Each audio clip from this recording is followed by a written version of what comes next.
terima kasih ya Tuhan atas nafas yang panjang ini dan atas cinta kasih-Mu yang besar bagi kami. Sekarang kami mengikuti kegiatan kami mohon utuslah Roh Kudus-Mu ke dalam diri kami, sehingga kami dapat lancar dalam kegiatan ini. Nama kami puji kini dan sepanjang masa. Amin. Dalam nama Bapa dan Roh Kudus. Amin. Terima kasih ketua kelas. Ibu absen ya. Hari ini hadir semua? Hadir semua. Oke baik, hadir semua ya. Anak-anak masih ingat kesepakatan kelas kita minggu lalu? Masih. Pertama, Jangan sekolah tepat waktu. Yang kedua, saling menghargai. Yang ketiga, disiplin. Ada lagi? Tidak ada.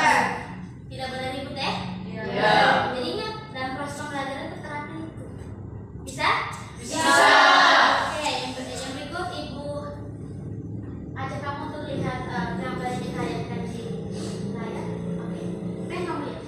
Jeruk. Rasanya asam dan rasanya manis.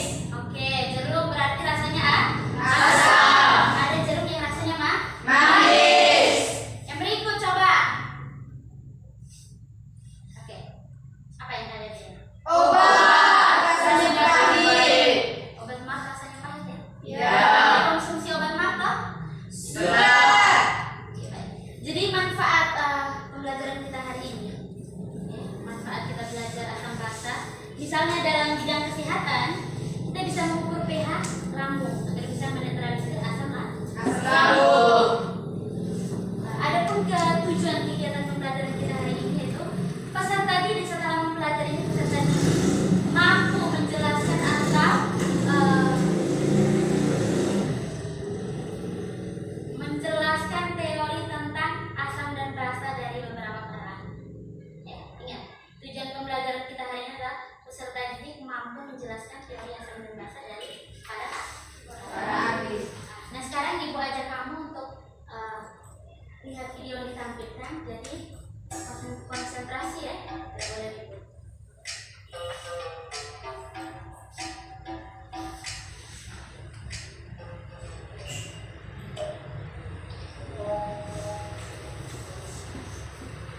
Dalam kehidupan sehari-hari, kalian tentu sering menjumpai zat-zat yang mengandung asam maupun basa. Ketika kalian makan buah jeruk, apel, kalian tentu merasakan asam bukan? Sebaliknya, ketika kalian secara tidak sengaja menelan busa sabun atau soya kue, lidah kalian akan terasa pahit. Asam dan basa memiliki peranan penting dalam kehidupan kita. Proses pencernaan makanan di dalam lambung dibantu oleh adanya asam klorida. Jika kalian mempunyai penyakit mah, ketika asam lambung meningkat, pasti rasanya terasa sakit bukan? Untuk menetralkannya, digunakan suatu basa, yaitu obat mah, yang mengandung magnesium hidroksida. Oke, baik. Nah, di video tadi ditayangkan beberapa asam dan basa dalam kehidupan sehari-hari. Seperti apa tadi jeruk toh? Ya. Jeruk apel tadi rasanya apa? Masam. Masam ya. Kemudian tadi ada apabila tertelan busa Sabun. Ketika mandi dengan tidak sengaja kalian tertelan busa Sabun. Pahit. Apabila terkena kulit Licin. terasa licin. Nah, selain itu mungkin ada pertanyaan? Oke, silakan Mika.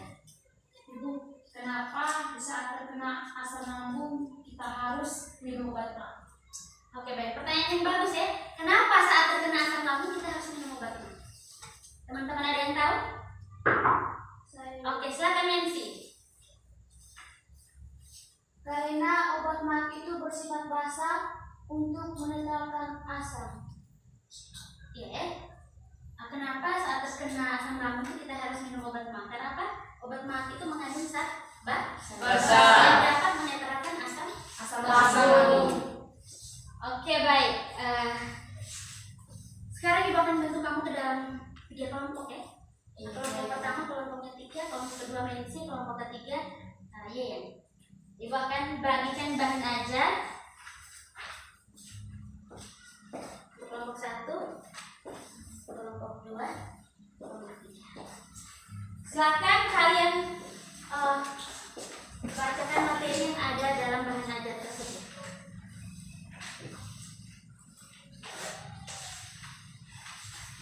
Ibu juga akan membagikan kepada kalian untuk LKPD, lembar kerja dan diskusi. Ini untuk kelompok 1, kelompok 2, ini untuk kelompok 3. Jadi perhatikan LKPD itu. Lihat, mungkin ada yang masih bingung, bisa ditanya. Coba lihat LKPD-nya. Ada yang bingung? Tidak ada, Ibu. Kalau tidak ada yang bingung, sekarang kamu perhatikan wacana yang ada pada LKPD itu. Ibu minta salah satu siswa, siapa yang bisa untuk bacakan wacana tersebut. Silakan. Siapa yang bisa? Oke, Mensi, silakan. Dalam kehidupan sehari-hari, kita tentu sering menjumpai zat-zat yang mengandung asam maupun basa. Tak terkecuali pada budaya lokal kita masing-masing, orang tua mempunyai kebiasaan unik yang kalau di tempatku biasanya disebut nataka. Nataka adalah kegiatan mengunyah daun sirih atau sirih yang ditambahkan dengan kapur, biji pinang seperti pada gambar. Kapur atau biasa disebut kapur sirih yang dicampurkan pada sirih tersebut merupakan bahan kimia yang bersifat basa. Oke, itu adalah wacana. Setelah kalian mengamati fenomena itu kan yang terjadi di kehidupan kita sehari-hari ya. Orang tua dan jumpa itu sering mengunyah apa sirih Pinang. Ada pertanyaan? Ada, Ibu. Oke, baik. Silakan Tilde. Kenapa Ibu orang tua di saat mengunyah sirih pinang airnya kok bisa menghasilkan merah kecoklatan? Oke, mantap ya. Coba siapa yang bisa? Kalian kan pernah lihat orang tua? Pernah. Ya. Ketika mereka mengunyah sirih pinang ditambah kapur, itu hasilnya itu apa? Menghasilkan cairan yang berwarna merah Kecoklatan. Saya Ibu. Oke, silakan. Angel bisa menjawab ya dengan baik-baik tuh. Karena adanya campuran antara sirih dan pinang dan kapur, ketiga bahan tersebut merupakan bahan kimia yang bersifat asam dan basa. Oke, ketiganya bereaksi berarti akan memperoleh hasil yang tadi ya. Apa cairan yang berwarna merah kecoklatan. Yang ketiga itu kalau di kehidupan sehari-hari mungkin orang tua tidak pernah tahu kalau di dalamnya ada bahan kimia, ya tidak? Iya. Nah, kita yang belajar kimia berarti kita harus bisa berbagi. Kalau memang di dalam itu ada bahan kimia. Bisa ya? Bisa, Ibu. Oke, berdasarkan pengamatan ini untuk mengumpulkan data untuk menjawab lembar kerja kalian, itu kalian bisa melihat ada link yang Ibu bagikan, ada link di sini Ibu bagikan. Mungkin kalian bisa akses, coba ambil HP-nya, coba akses dengan alamat link yang sudah Ibu bagikan. Tidak bisa akses, Ibu. Tidak bisa, kalian bisa? Tidak bisa. Tidak bisa, Ibu. Oke, kalau memang tidak bisa nanti Ibu yang memutarkan videonya. Video itu video pembelajaran juga referensi yang sama dengan bahan ajar. Mungkin ada yang sambil lihat di bahan ajar itu kerjakan LKPD, ada juga yang memperhatikan video pembelajaran yang ditayangkan. Di sana juga menyampaikan informasi yang sama. Sumber untuk bisa kalian bisa mengerjakan LKPD. Oke. Jadi sambil perhatikan di sana, Ibu kasih kamu untuk mengerjakan waktu untuk kamu kerjakan LKPD itu 10 menit dari sekarang. Jadi sekarang kalian berdiskusi.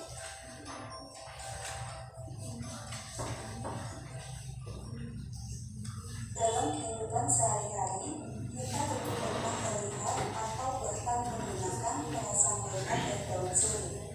Nah, perasaan hormon apabila kita dicuci akan terasa asam yang apabila dengan tangan atau terasa besar. Berbeda dengan perasan daun sirih yang apabila terkena tangan akan terasa licin dan jika kita cicipi maka akan terasa pahit. Nah, lemon merupakan salah satu contoh senyawa asam, sedangkan daun sirih adalah contoh senyawa basa. Pertanyaannya, kenapa benar-benar tersebut mempunyai sifat asam dan basa? Apa sebenarnya yang dimaksud dengan lautan asam dan basa? Nah, asam dan basa sudah dikenal sejak zaman dulu, di mana istilah asam berasal dari bahasa Latin asli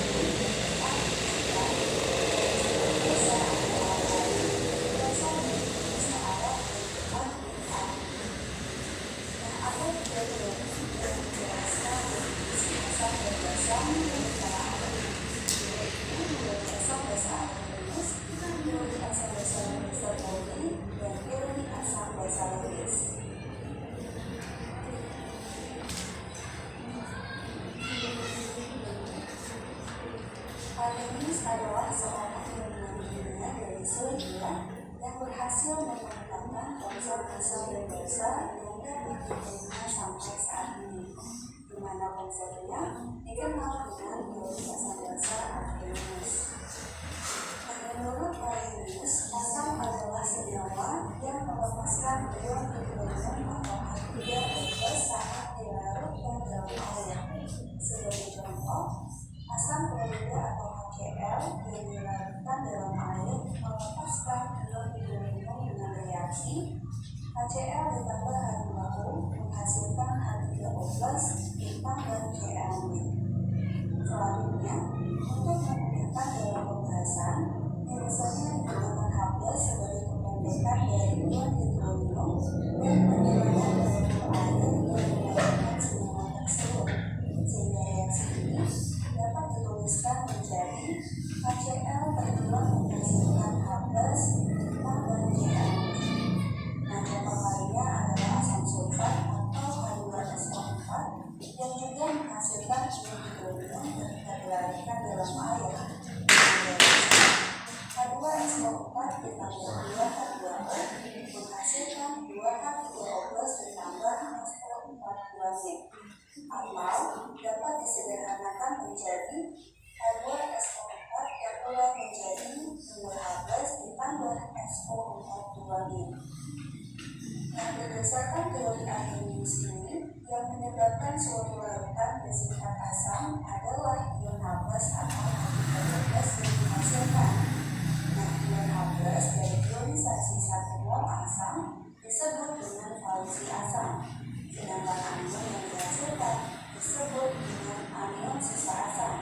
Sehingga untuk HCl, valensi asamnya adalah 1 karena H+ yang dihasilkan 1 dan anion sisa asamnya adalah Cl-nya.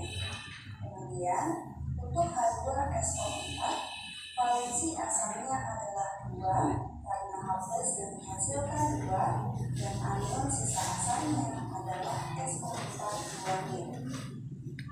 Selanjutnya, berdasarkan jumlah H+ yang dihasilkan dan dilarut dalam air, asam kemudian dibagi menjadi asam monoklorik, niklotik, dan tetrotik. Nah, asam monoklorik merupakan asam yang dalam reaksi air dapat menghasilkan 1 ion H+. Contohnya adalah HCl dan HNO3 dengan reaksi ionisasi sebagai berikut. Terlihat ya, bahwa H+ yang dihasilkan berjumlah 1. Selanjutnya, asam niklotik adalah asam yang dalam air dapat menghasilkan 2 ion H+. Contohnya adalah H2SO4 dan H2S dengan reaksi ionisasinya sebagai berikut. Terlihat juga ya, bahwa H+ yang dihasilkan berjumlah 2. Nah, adapun asam niklotik adalah asam yang dalam air menghasilkan 3 ion H+. Contohnya adalah H3PO4 dan H3O3. Sudah kah?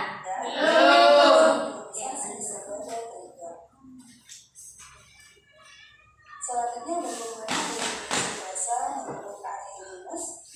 Nah, menurut Artemis,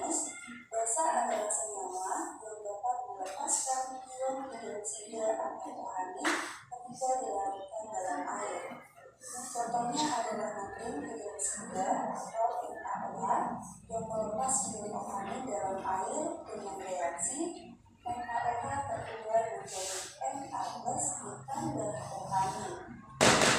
Contoh lainnya adalah dari liquid sugar atau BaOH2 yang dalam air juga melepaskan ion organik dengan reaksi BaOH2 dan ion menghasilkan 2 organik ditambah Ba12.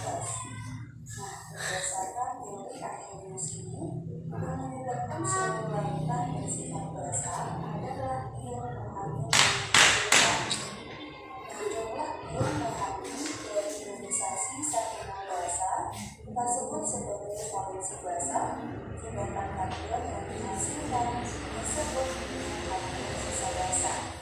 Sehingga untuk melihat valensi basahnya adalah 1 karena organik yang dihasilkan 1, dan kation sisa basahnya adalah Na+. Kemudian untuk BaOH2 valensi basahnya adalah 2 karena organik yang dihasilkan 2 dan kation sisa basahnya adalah Ba12. Selanjutnya berdasarkan jumlah organik yang dihasilkan ketika larut dalam air, basah kemudian dibagi menjadi basah dengan hidroksi, dan dehidroksi. Kita bahas satu persatu. Untuk Sudah kan? Belum ibu. Belum. Jangan lagi. Ya. Lanjut. contohnya adalah KOH dan NaOH dengan reaksi ionisasi sebagai berikut. Kemudian ya, KOH-nya yang dihasilkan cuma 1. Selanjutnya untuk basa adalah basa yang dalam air dapat menghasilkan 2 ion organik. Contohnya adalah BaOH2 dan ionisasi sebagai berikut. Yang adapun basa dehidroksi adalah basa yang dalam air menghasilkan 3 ion organik.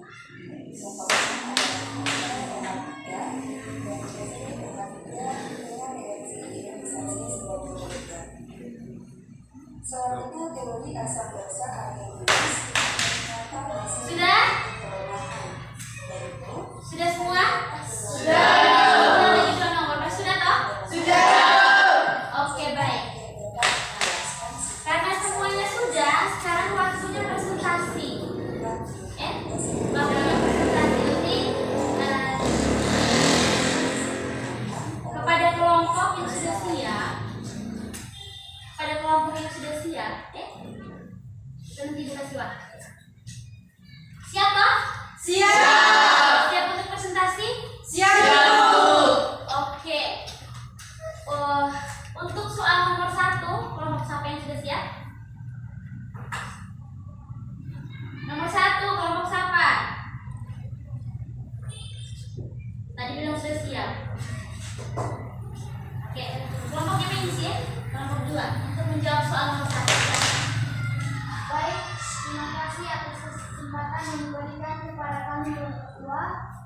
Sekarang saya akan menjelaskan hasil kerja kelompok kami. Tuliskan perbedaan asam dan basa. Asam dapat memerahkan kertas lakmus biru. Rasa asam dalam air menghasilkan ion H+, pH kurang dari 7. Basa dapat menghidupkan kertas lakmus merah. Rasa pahit dan licin di tangan dalam air menghasilkan ion OH, pH lebih dari 7. Oke, perhatian untuk teman-teman kelompok lain. Bagaimana dengan penjelasan dari kelompok 1? Ada yang mau menambahkan? Tidak ada. Pas. Pas ya? Ya. Sama tahu jawabannya? Sama. Mari kita beri tepuk tangan untuk kelompok 2. Oke, yang berikut soal nomor 2. Kelompok mana yang siap? Saya Oke, kelompok 1. Kalau silakan. baik, terima kasih atas kesempatan yang diberikan kepada saya. Saya mewakili teman-teman untuk membahaskan hasil kerja kami. Oke, silakan Carlos. Jelaskan pengertian asam dan basa menurut teori Arrhenius. Asam adalah yang jika dilakukan dalam air akan menghasilkan ion H+. Basa adalah zat yang jika dimasukkan dalam air, zat tersebut akan menghasilkan hidroksida OH-. Oke, baik. Menurut kelompok 1, asam dan basa menurut Arrhenius, asam itu saat yang dilarutkan dalam air akan menghasilkan ion H+. Basa saat yang ketika dilarutkan dalam air itu akan menghasilkan ion OH-. Bagaimana kelompok 2 dan kelompok 3? Oke. Terima kasih pada kelompoknya Carlos. Tepuk tangan untuk Carlos. Berikut soal nomor 3. Kelompok mana yang sudah siap? Kelompok kami. Oke, silakan dulu deh karena ini reaksi, jadi kalian kelompok kamu harus bisa menuliskan di papan tulis.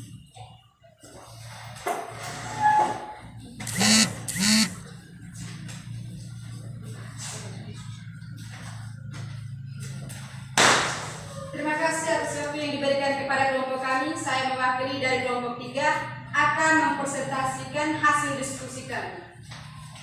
Baik, tuliskan masing-masing 2 contoh asam dan basa menurut Arrhenius beserta reaksi. Contoh asam yang pertama,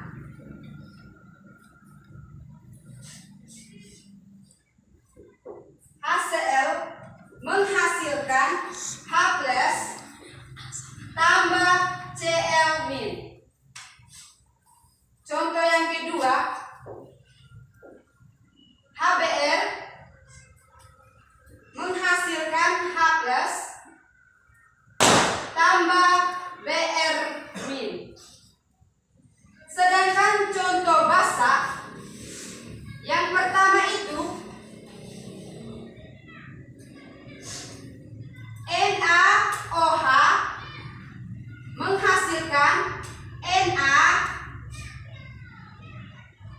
plus tambah OH-. Contoh basa yang kedua yaitu MgOH 2 kali menghasilkan Mg 2 plus tambah 2OH-.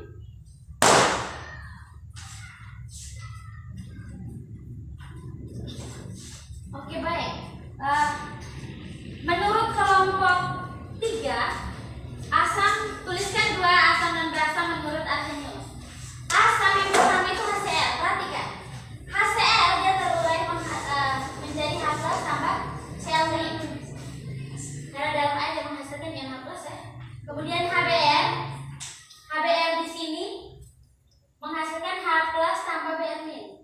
Kemudian untuk basa yang pertama itu NaOH terurai menjadi Na+ tambah OH-. Yang berikut MgOH 2 kali terurai menjadi Mg 2+ tambah 2OH-. Bagaimana kelompok lain? Kelompok 1 dan kelompok 2 untuk soal nomor 3 ini menurut kelompok 3. Menurut kamu? Oke, terima kasih. Kita tepuk tangan untuk kelompoknya Tilde. Ada berapa? Siapa yang bisa? Kelompok mana yang sudah siap? Oke, kelompok 2 ya. Rafa, silakan. Terima kasih atas kesempatan yang diberikan kepada kelompok 2. Saya menilai dari kelompok 2 untuk mempresentasikan hasil diskusi kami. Oke, silakan Rafa. Jelaskan pengertian asam dan basa menurut teori Bronsted. Asam donor proton, basa aksesor proton. Oke. Menurut kelompok 2, pengertian asam menurut teori siapa? Bronsted loh. Asam berperan sebagai donor. Tahu kata donor? Donor berarti memberi proton. Kemudian basa sebagai apa? Penerima. Atau disebut dengan akseptor proton. Bagaimana kelompok 1 dan kelompok 3? Pas. Ya, tepuk tangan untuk Rasma. Nomor 5, siapa yang bisa?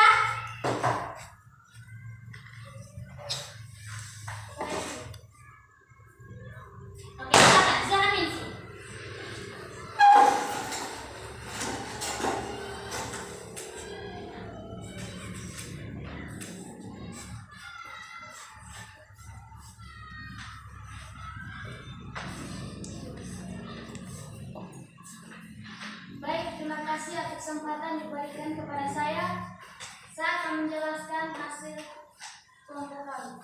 Oke, silakan.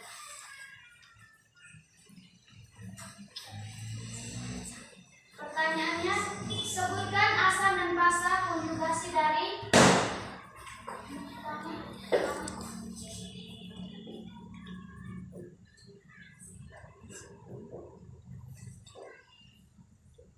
tambah H2O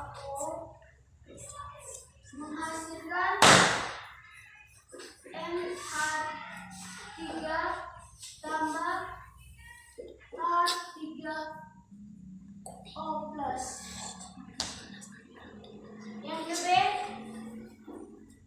H2O tambah NH3 menghasilkan NH4 tambah O amin.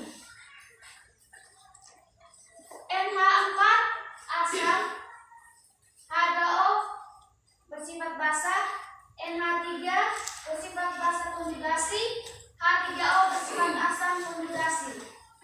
Yang ke B, NH3 bersifat basa, NH4 bersifat asam konjugasi, H2O bersifat asam, OH- bersifat basa konjugasi.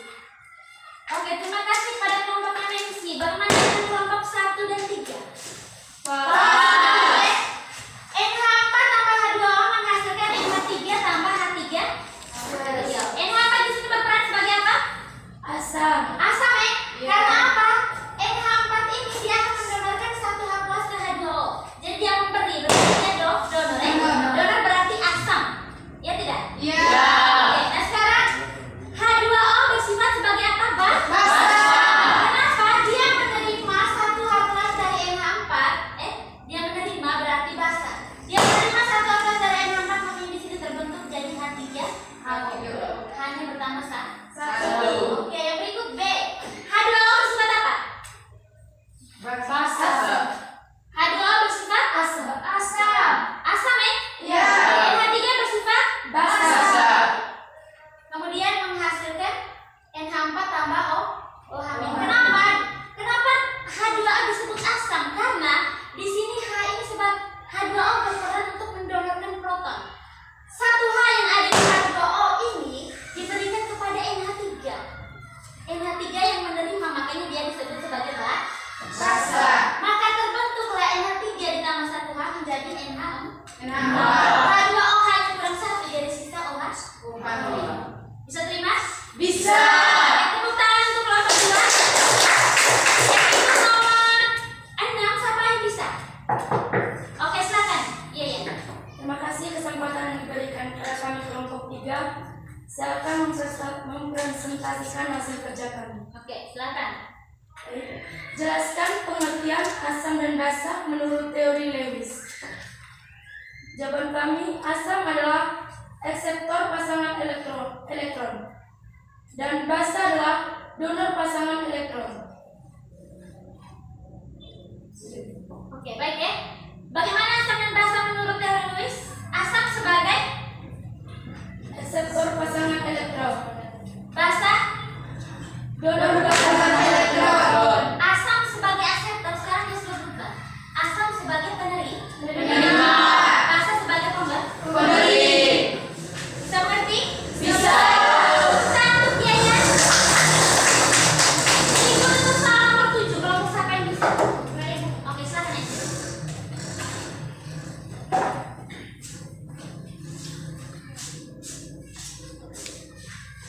Baik, terima kasih atas kesempatan yang diberikan kepada kelompok kami. Saya mewakili kelompok 1 akan mempresentasikan hasil kerja kami. Tentukan asam dan basa menurut teori Lewis. A.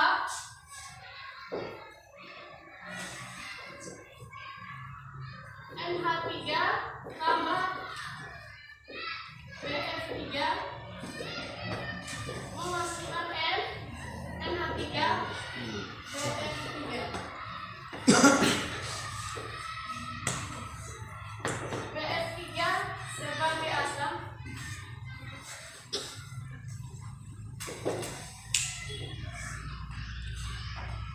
NH3 sebagai basa.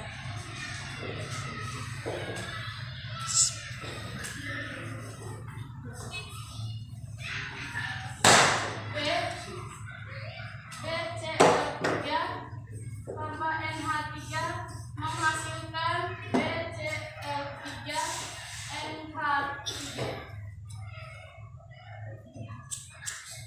BCl3 menghasilkan asam, NH3 berperan sebagai basa. Oke, terima kasih Enza. Jadi ada dua contoh ya asam dan basa menurut teori Luis. Yang pertama, NH3 tambah BF3 menghasilkan NH3 BF3.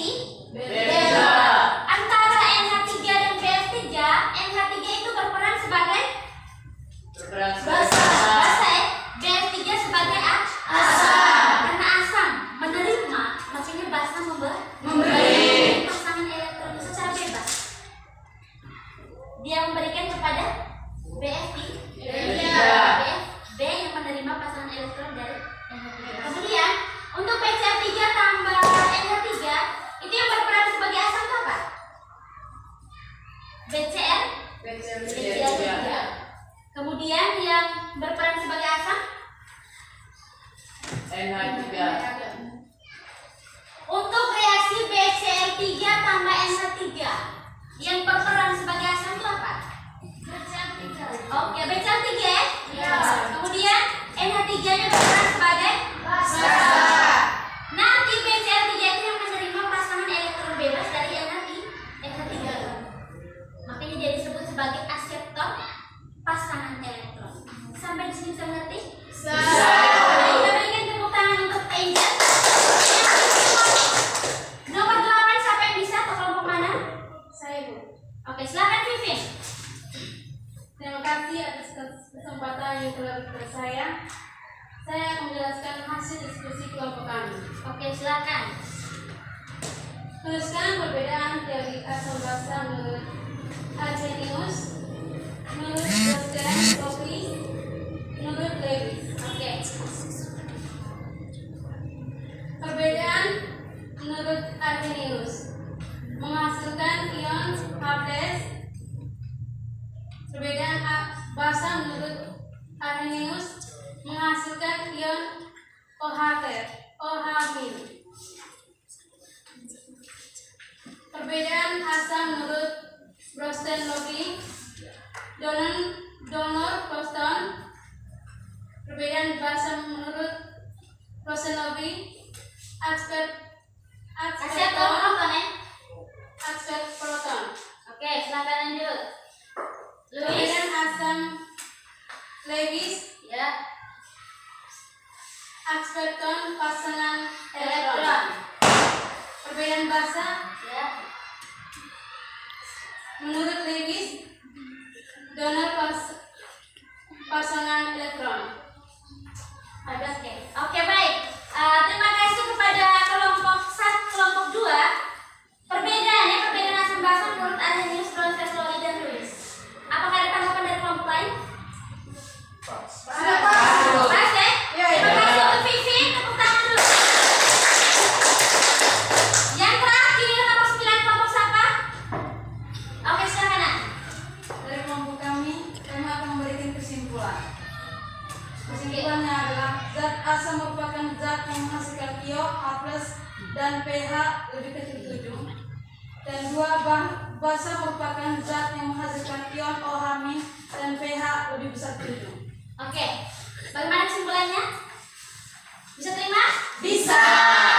Oke. Sekarang ibu mohon yang lain jangan disisihkan. Karena ini ada evaluasi. Siapkan kertas 2 lembar. Bahan-bahan ajar yang lain itu disisihkan. Sudah? Sudah?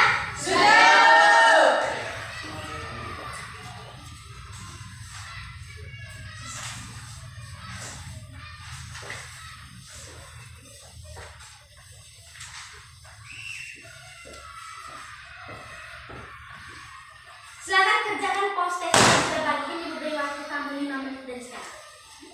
Silakan.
Sudahkah?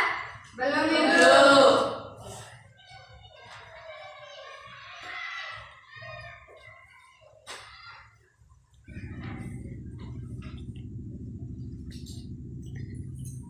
Oke, 1 menit lagi.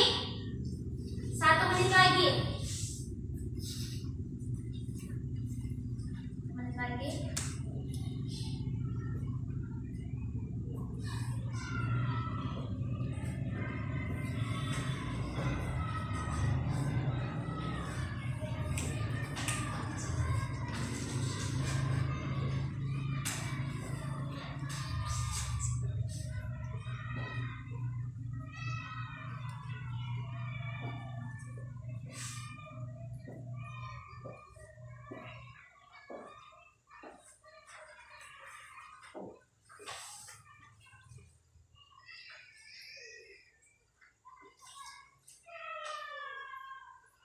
Sudah?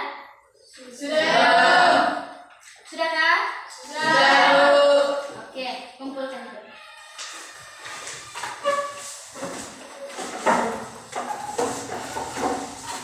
Cukup dan kertas kecil.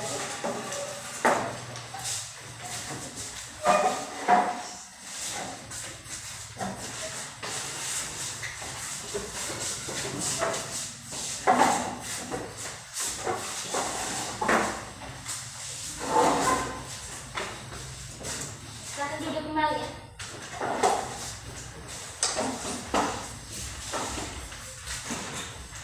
Baik, terima kasih kalian sudah mengerjakan evaluasi post tesis. Ya, Bu. Berikut Ibu akan merefleksikan tentang kegiatan kita hari ini.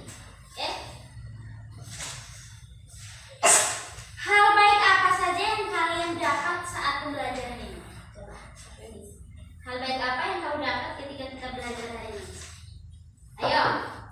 Oke, Miss, silakan. Ibu, hari ini kami dapat mengetahui tentang menyembuhkan obat lambung, padahal obat mah itu ada sifat dasarnya. Oke. Menurut kelompok 2, hal baik yang mereka terima tuh sampai mereka tahu kalau obat mah itu merupakan obat untuk apa? Asam lambung. Karena memang ada khasiat di dalam, dia bersifat Basa.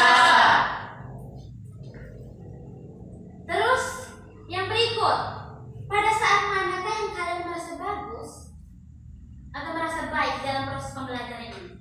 Kepada bagian mana yang kalian merasa menarik, baik? Oke, silakan An. Pada saat diskusi kelompok. Pada saat diskusi kelompok ya, menurut An itu pada saat diskusi itu dia merasa menarik sekali. Itu kenapa? Karena kami bisa menerima jawaban atau solusi bersama-sama tentang materi teori asam basa.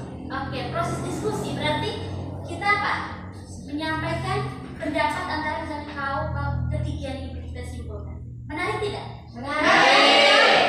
Menarik tidak pada saat diskusi? Karena pendapat dari masing-masing kelompok itu disasarkan. Apakah kalian merasa puas dengan kegiatan pembelajaran kita hari ini? Sangat puas. Puas kan? Puas. Mengapa? Hal apa yang membuat kalian puas? Ayo, Tiga silakan. Kami puas karena kami dapat pengetahuan dan tercapainya tujuan pembelajaran. Oke. Kalian benar-benar merasa puas karena apa? Mendapat pengetahuan tentang apa? Teori asam basa, baik dalam kehidupan sehari-hari maupun menurut para ahli. Dan juga ternyata tujuan kita hari ini, tujuan pembelajaran kita hari ini tercapai. Puas toh? Puas. Oke. Ibu akan menyampaikan materi untuk kita pertemuan berikutnya. Jadi mohon pulang rumah kalian siap-siap memang bahan. Supaya pas pertemuan berikut kalian bisa menjawab pertanyaan yang ibu Berikan.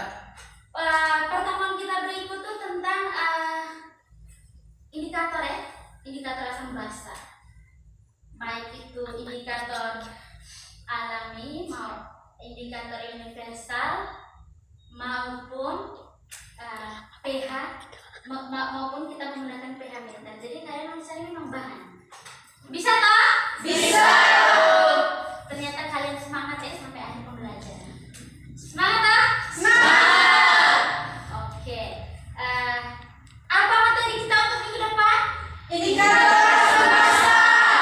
Indikator asam basa, ada indikator alam, indikator buatan, dan juga ada pH, men. Ya. Cari tahu memang. Ya, Ibu. Pelajaran kita minggu depan tuh berjalanlah Lancar. Oke, akhirnya tiba juga di penghujung ya untuk kegiatan pembelajaran kita hari ini. Sebelum kita mengakhiri kegiatan pembelajaran kita hari ini, Ibu minta ketua kelas atau mungkin teman yang bisa bawakan kita untuk doa benar. Siapa yang bisa? Silakan. Silakan. Ibu guru dan teman-teman, sebelum kita pulang, mari lakukan sikap untuk berdoa. Dan mengapa Ya Allah Bapa yang surga, puji dan syukur kami aturkan kehadirat-Mu, Engkau telah melindungi kami dari tadi hingga sekarang. Sekarang kami pulang ke rumah kami masing-masing, berilah kami dalam perjalanan pulang, agar kami tiba di rumah dengan selamat. Namun puji kini dan sepanjang masa. Amin.